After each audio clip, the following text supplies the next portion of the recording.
Welcome to EPG Pathshala program. Myself Meenal Katarnikar, Associate Professor from the Department of Philosophy, University of Mumbai. In this session we are going to discuss Indian and modern logic. This write-up is prepared by Professor Amita Chatterjee, Emeritus Professor from Jadavpur University. This session is a comparative study of Indian and modern logical theories. There is a very popular understanding that there is no logic in Indian tradition, or that all the logic that is there in Indian tradition is borrowed from Western tradition. This session gives us enough ideas to compare Indian logical systems with Western logical systems based on the scholar's opinion and scholars' evidences about the same. So let us go to some introductory part of that. In Indian culture, logical discussions were prevalent from the classical tradition for more than 2000 years. All the major philosophical systems of India had developed their own theories of inference in consonance with the ontology or the metaphysical entities that were developed by them, and also epistemology of the respective systems. So, logic in Indian tradition was on one hand connected to metaphysics, and on the other hand it was connected to epistemology. However, the entire logical tradition was forgotten with the advent of modernity under the colonial rule. There are many literary sources proving this part, so we will not go into details of how it was forgotten and why it was forgotten. But very important part of this is that the logical tradition was rediscovered by the European scholars for the Indian scholars. That's really a surprising thing. H.T. Colebrooke is the famous Orientalist and mathematician, and we must remember this name because he was the first one to rediscover Indian logic for the Indian people and also for the entire world. He read Gautama's Nyaya Sutras with commentaries and glosses on them, and under the guidance of traditional Pandits. He reported about his discovery at a public meeting at the Royal Asiatic Society in 1824. Colebrooke's discovery is considered as a landmark in the history of ideas, and it is very important for the Indian tradition because he compared Nyaya logic with Aristotelian logic and expounded the major similarities and major differences between the two. He found out that the Naiyayikas used reasoning to provide evidence for the ontological categories they admitted. To mention categorically, Anumana was used to justify the categories that were enumerated by the Nyaya. He showed that reasoning or inference proper forms part of the Nyaya theory of evidence or proof that we generally know as the theory of pramanas. He meticulously observed the standard form of the argument and christened this argument syllogism following Aristotle. Now it is very obvious that this view led to a lot of controversy because in Aristotelian syllogism, Aristotle talks about figures and moods, while in Nyaya logic there is one standard format of syllogism where there is no variation of either figures or moods.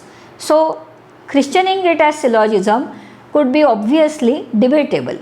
However, he elaborated on the 5-membered syllogism of the Nyaya system. He identified a regular argument or complete syllogism in the Nyaya tradition as follows. So, first member of this syllogism is pratidnya or a statement. Now, the students of philosophy must be familiar that there is one standard example used when we study syllogism in the Indian tradition, and this example is randomly there is smoke on the hill. Wherever there is smoke, there is fire, and therefore there is fire on the hill. Now this example is translated into 5 members by Nyaya system. Colebrooke has expounded it as follows. So first statement of this syllogism is pratidnya. So first statement says the hill is fiery. This is something which the cognizer has to prove. But the base of that is the second statement, that is the reason which states the hetu of the anumana. Therefore, because there is smoke, or for the hill smokes. What is the ground of this connection between fire and smoke? So third statement comes which states the Vyapti relation and the example. What smokes is fiery as a culinary hearth. Now this Vyapti relation can be regarded as the logical ground unless we have universal relation between the hetu and sadhya, or the pratidnya and hetu. We cannot go further. Let us go to the fourth part. Fourth element is the application or upanaya, which says accordingly the hill is smoking. On the basis of these 4, there is the last statement which is conclusion or nigamana. Therefore the hill is fiery.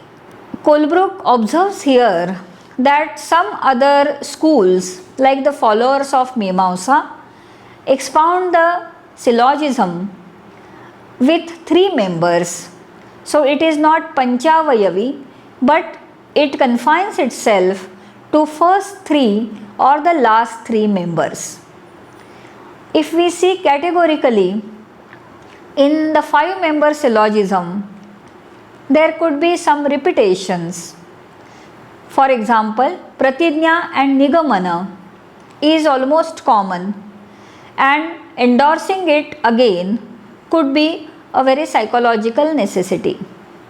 Similarly, in the module of psychologism in Indian tradition, we also have seen that the upanaya, that is the 4th part of syllogism, is also a psychological endorsement and not the logical requirement of the inference.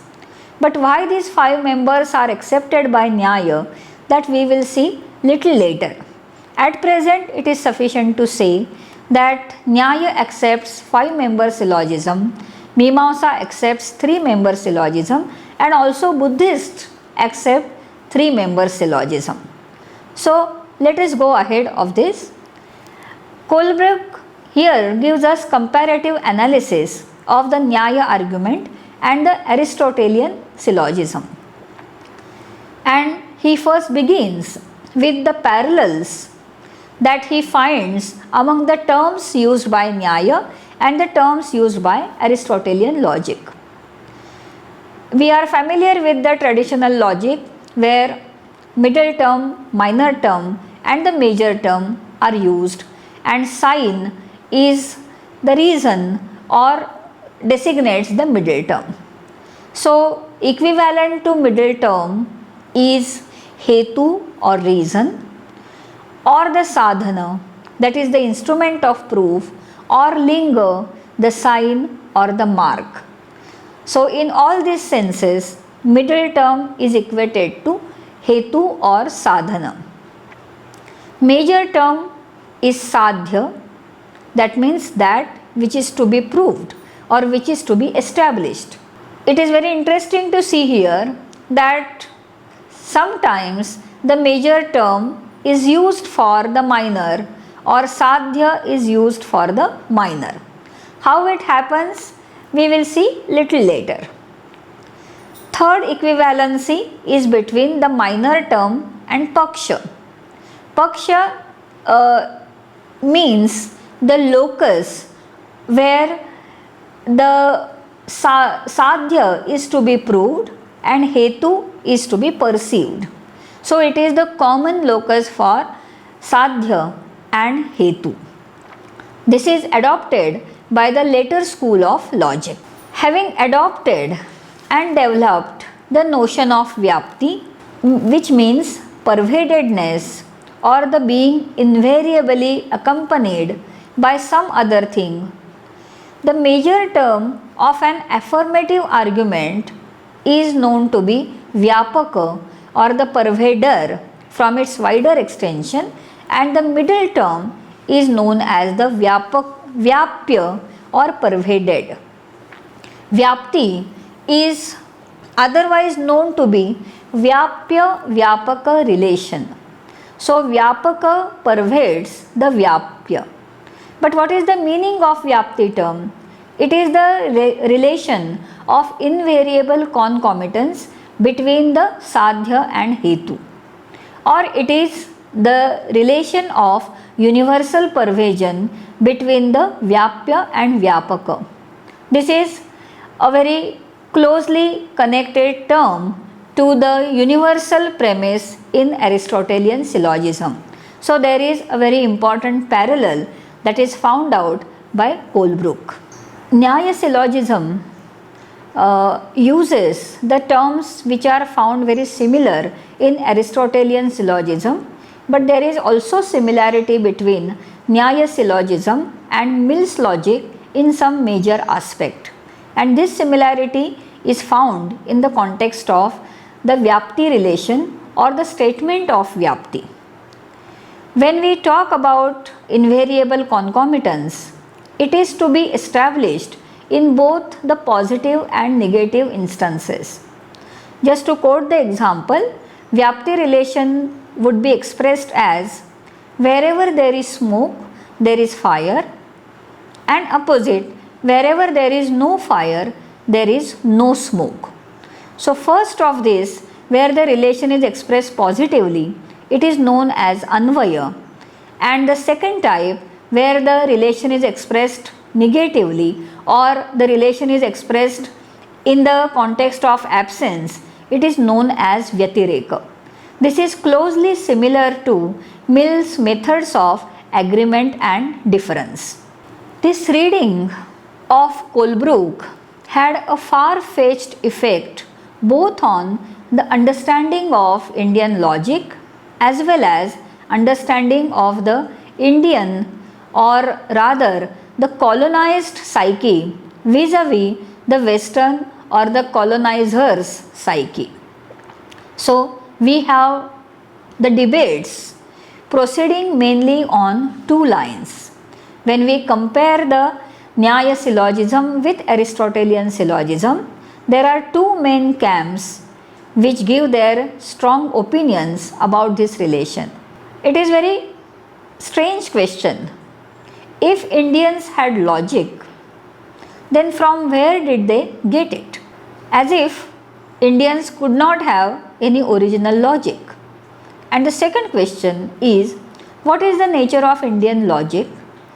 Or more succinctly, under which framework of Western logic can one accommodate it? Now there are varieties of answers to this. Let us read some examples which give us the responses of the scholars. Majority of the Western scholars say that Indians must have borrowed the logic from the Greeks, because in Greek tradition, that is Aristotle, there is a well established system of syllogism, and somewhere in the historical travelling of the travelers from Greeks to India, maybe the invasion of Alexander on India, the scholars in Indian tradition or the Pandits in Indian tradition must have learned logic from the Greek scholars. But this opinion is highly colored, and scholars also, particularly the scholars from Western tradition, they don't hesitate to hold this colored opinion.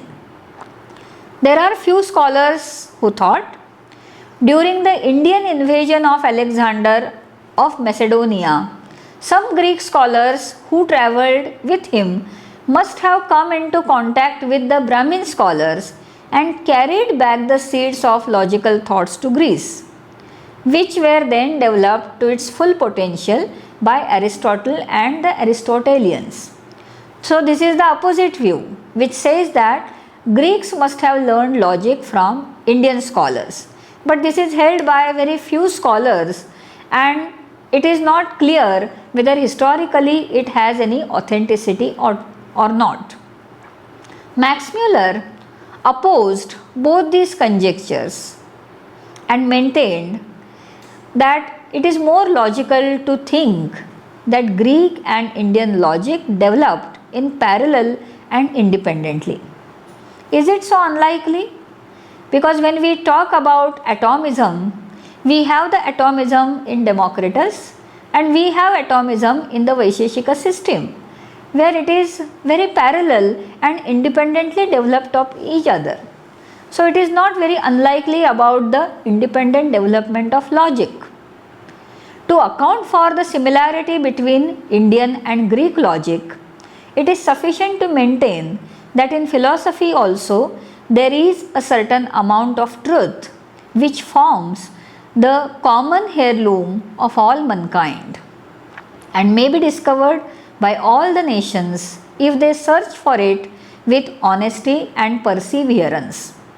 So what Max Muller is trying to say is that it is the task of patience and perseverance that we better find the parallels, similarities and differences between the Nyaya and the Aristotelian logic. There is no need to assume either that Indian logic was learned from the Greeks or otherwise the Greek logic was learned from the Indians. They can be developed, they could have been developed independently. Guidelines of any scholar pursuing comparative philosophy are very important, because when we conduct a comparative study, it is quite possible that we are fascinated by the similarities which are at the surface level, and in that fascination we may ignore the major differences which are lying at the bottom or at the heart of those comparants. So Max Muller gives us very important guidelines. He asks this question, and it is a very important question. What should we have gained by clothing Kanada in a Grecian garb and made him look almost like Aristotle? In such attempt, the peculiarity of Indian philosophy would be eliminated and the remainder would look like a clumsy imitation of Aristotle. This is very important observation, and it is worth remembered by the scholars in Indian tradition. If we compare only superficial similarities, we would lose the unique features of both the parties. To be very specific in this context, if we try to translate Nyaya syllogism and try to fit it into Aristotelian mode, we would really ignore the major components like Paramersha or the examples mentioned in the Vyapti statement, and we would eliminate them as unnecessary components. But in the Nyaya framework of syllogism, they are not unnecessary components, and therefore fitting Nyaya into Aristotelian syllogism or fitting Kanada into Aristotelian syllogism would be very unnatural and unjust for them. It would be wrong to call the Nyaya logic in our sense of the word. This is again one of the important observations of Max Muller. The Nyaya as well as other systems do have for their highest object the solution of the problem of existence, and only as a means towards accomplishing this object do they devote particular attention to the instruments of knowledge, and as one of them to syllogistic reasoning. So syllogism is a method for justifying the ontological categories, not only for Nyaya but almost for all the Indian systems. On one hand, Anumana is a means of cognition, and on the other hand, Anumana is developed as the method of justification. So when Anumana is said to be a means of cognition, it is always inference for oneself. And when Anumana is developed as a method of proof, it is developed as a Pararthanumana, or to say more correctly, inference for others, which is translated as syllogism by Colebrooke. That is the reason why coining the term syllogism for Nyaya Pararthanumana was objected by many scholars. But this is the convenient term to use, and let us understand that Nyaya syllogism is Nyaya syllogism and not the replica of Aristotelian syllogism. The terms as conclusion or syllogism are inconvenient also because they have with the Westerners an historical coloring and throw a false light on the subject. So Max Müller avoided the terms like syllogism and he interpreted the Nyaya inference as a rule-based deductive inference. Let us go to some modern views on Indian theories of inference. Colebrooke, Vidyabhushan and Sherbatsky thought that the Nyaya and the Buddhist theory of inference are versions of Aristotelian syllogism. Just now we had discussion on that. Max Müller disagreed with them, but he interpreted the Nyaya inference as a rule-based deductive inference. That also we saw just now. Rohr maintained that since Nyaya inference always depends on a Vyapti Vakya, a generalization based on observations, Indian logic is inductive. But B.N. Seal gave a syncretic view and upheld that Hindu inference, quote unquote, Nyaya inference is a combined formal material deductive inductive process. Satish Chandra Chatterjee, D.M. Datta, Dr. Radhakrishnan and M. Hiriyanna endorsed this view. Now there is the interesting debate about the nature of Nyaya inference, and here we will see the attempt somewhat unnaturally to fit the Indian logic or Indian form of inference into either deductive or inductive model, as if there cannot be any other view about the inference as such. That is to say, any inference must fit into either deductive or inductive process.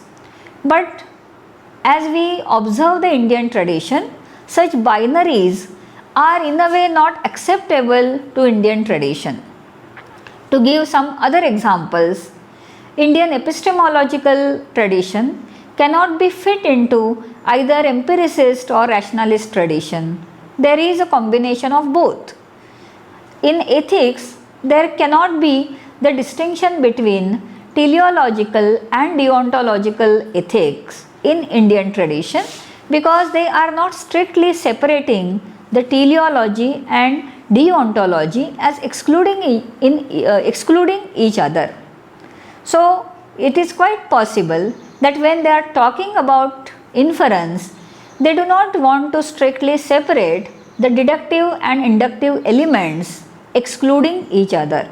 Inference accommodates both, and that is to be represented by the proper description of the Indian logic or Indian inference. There are some major objections against a standard Nyaya syllogism or Nyaya argument. One objection is that the 2 steps of a 5-step argument are manifestly superfluous. That is what we mentioned earlier. The last 3 steps suffice, or the first three steps suffice.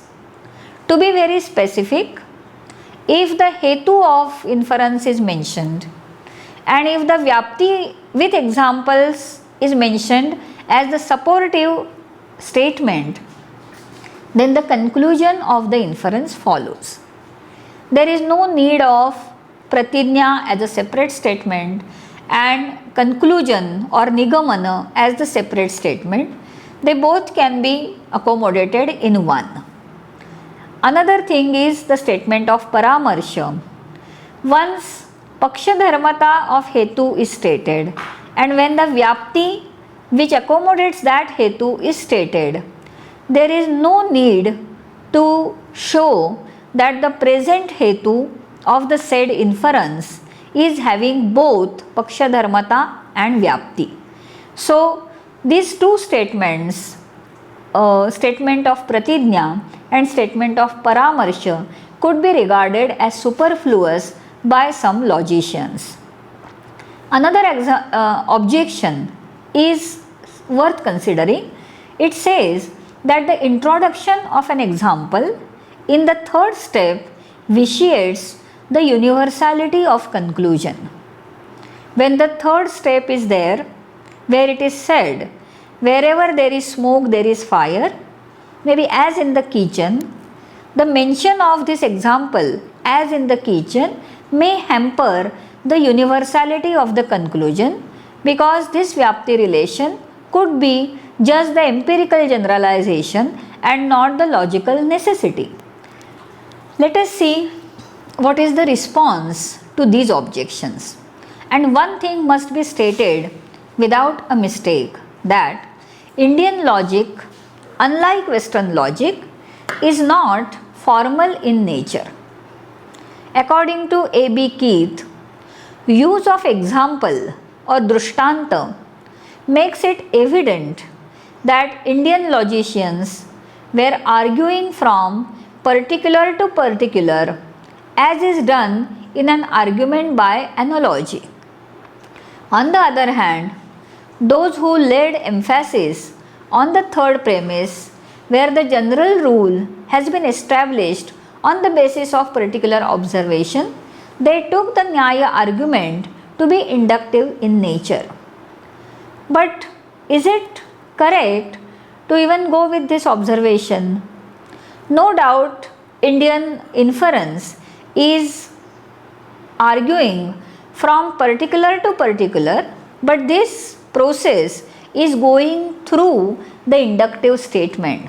So, it would be rather correct to say that it is going from particular via universal to particular, unless there is the universal statement which connects the hetu to sadhya on invariable relation. There will not be either universality or certainty in any kind of inferential cognition or any kind of argument. Vyapti relation is the logical ground of inference, and that cannot be avoided as the unnecessary or just connecting particular to particular.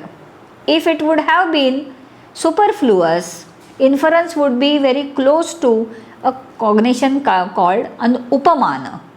There won't be the logical reasoning.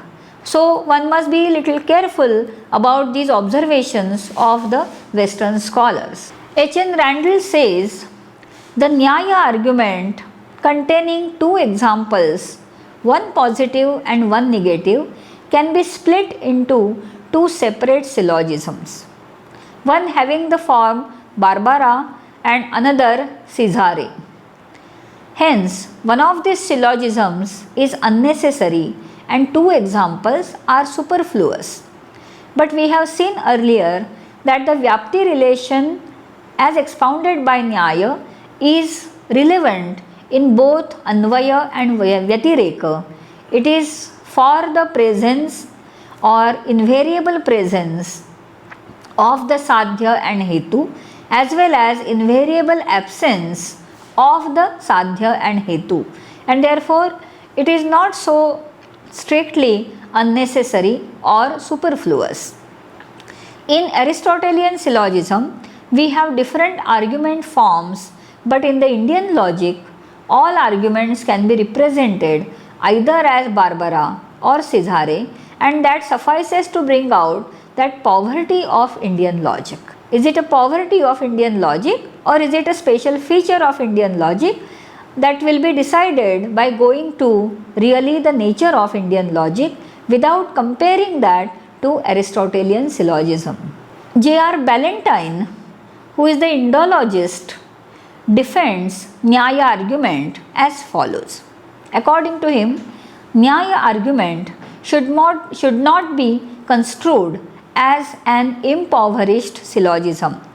The 5 members exposition is not the Hindu syllogism at all, but the Hindu rhetorical exposition. So as we said earlier, it is not just the form of argument, but it is the method of justification, method of criticizing the other view, and method of justifying one's own view. This view has also been endorsed by B.K. Matilal, the contemporary scholar on Indian epistemology. According to him, Nyaya arguments originated within the Vada tradition, that is the tradition of debating, and then were developed within the Pramana or epistemic tradition. So what he wants to say is that Anumana was first developed for debating, and then it was corroborated as Pramana in the epistemological tradition. Here we are exposed with the role of example in the third premise, because there is a charge that example hampers the universal character of the nature of inference. So Ballantyne says the example helped to convince one's opponent in a debate situation of the truth of the general rule. According to Max Muller, mention of example is necessary because it indicates the nature of the general rule.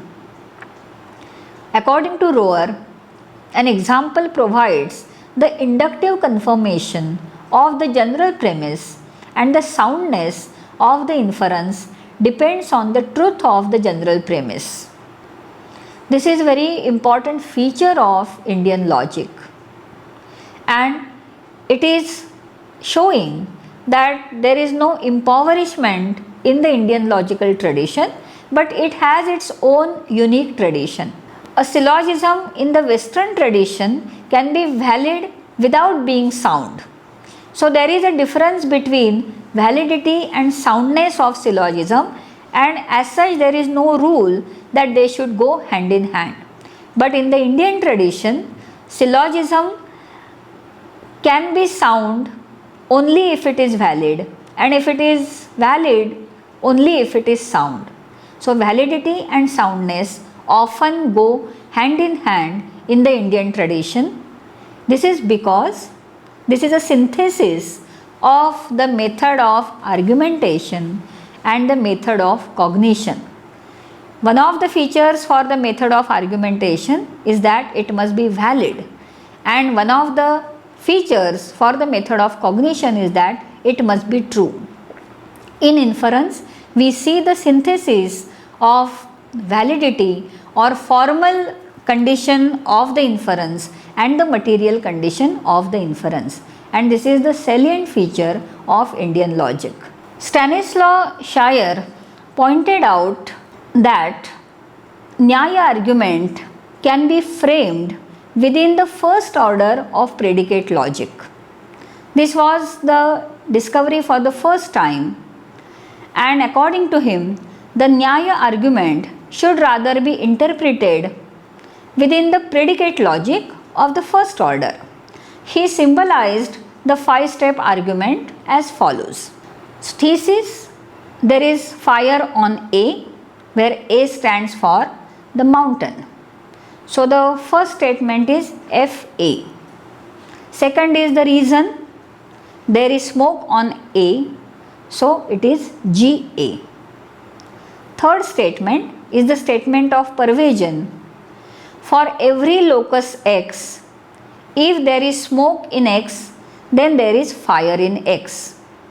So universal quantifier X Gx implies Fx. Application of this Vyapti. This rule also applies for x, which is A. So there is smoke on hill and therefore there is fire on hill. And the conclusion, because the rule applies to all A and the statement GA is true, the statement FA is also true. FA. On the lines of this, Indian syllogism is also symbolized as a proof in a natural deduction system. See this deduction. First statement, thesis FA because GA. This we have to prove. So for this proof, there are two premises. One, GA, that is there is smoke on the hill, and second premise is in all the cases of X, wherever there is smoke, there is fire. On the basis of these two premises, there is deduction. So first statement, GA implies FA. This is by universal quantifier elimination. And from this and the first premise, there is the fourth statement FA by elimination QED. Now there are obviously the responses to Shire's interpretation, and first response will be by D. Ingalls. He accepted Shire's interpretation with some qualifications. According to him, Shire's representation of the third step has somewhat distorted the spirit of the argument. For the letter F refers by an indissoluble expression to two notions which are quite distinct to the Indian logic, the hetu and the relation by which the hetu occurs. While the major, middle and minor terms in Aristotelian syllogism are classes, in Indian scheme there occurs two properties, the property that serves as a reason, hetu, and the property that is to be inferred, sadhya, in a single individual, paksha.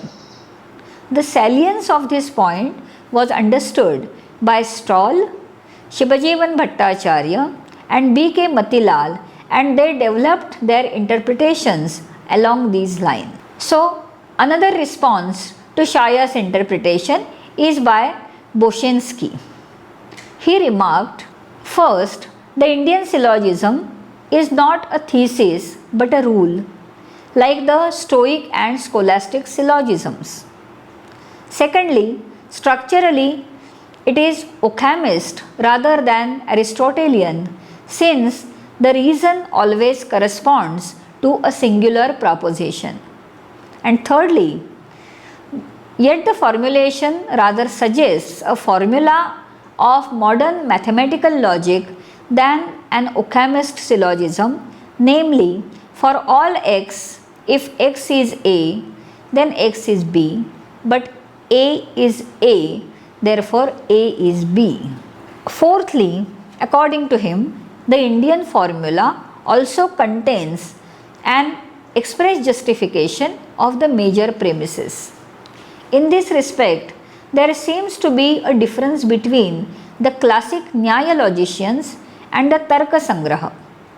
The latter, which was written in almost 16th century, the text which was written in 16th century evidently envisages an inductive proof, while the ancient Nyaya thinkers intuit the connection of two essences in an individual.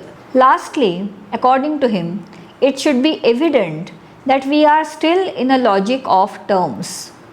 Modest as these results may seem to Western logician, the text undoubtedly attains to the level of genuine formal logic, though it is very far from being formalistic. Let us see the observations of Stoll, Matilal and Bhattacharya. So first we will talk about the observations of J.F. Stoll. According to him, terms in an Aristotelian syllogism are related by one single relation, that is the relation of belonging to. But in the so-called Indian syllogism, three terms, Paksha, Hetu and Sadhya, are related by two relations.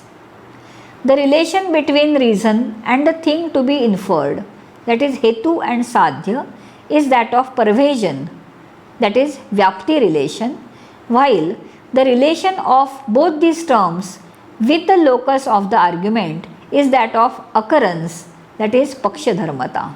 Though Shivajivan Bhattacharya and B.K. Matilal agreed more or less with Stoll, they offered refined interpretation of their own. Following the text of the new school of Nyaya, that is Navya Nyaya, Shivajivan Bhattacharya has laid bare the structure of a Nyaya argument vis-a-vis Aristotelian syllogism. Shivajivan Bhattacharya gives exact English rendering of the last three steps of the standard Nyaya argument. So, first statement, the hill is fire possessing because of smoke. Second statement, this is fire because of heat. In both the arguments, identifying the Hetu and the Paksha is simple. Hetu, the term which is suffixed by the fifth case ending in Sanskrit or prefixed by because of in English, is the ground, reason or Hetu of the argument. The locus of the Hetu is Paksha. But identifying the Sadhya is tricky. In statement 1, fire, not the word fire, is the Sadhya, though in the second statement it is a property of being fire or fireness. Neither fire nor the word fireness, but property of being fireness. The analysis continues by applying a thumb rule for identifying the Sadhya. Statement 1 and statement 2 may be fleshed out as follows. Statement 1, whatever is smoke possessing is also fire possessing. The hill is smoke possessing, therefore the hill is fire possessing. Second statement, whatever is heat possessing is fireness possessing. This is heat possessing, therefore this is fireness possessing. According to Navya Nyaya, which Shivajivan Bhattacharya is trying to base his analysis on, quote unquote ness is an abstraction operator and quote unquote possessing is a concretization operator. There is an interesting relation between these two operators. The Navya Naiyayikas express this relation by following equation: a possessingness is equal to a ness possessing. Dhumavatva is equal to dhumatva vat. Application of this rule makes the difference between the Nyaya argument and a syllogism palpable. Let us go to the table. On one side we have Navya Nyaya argument and on the other side we have syllogism.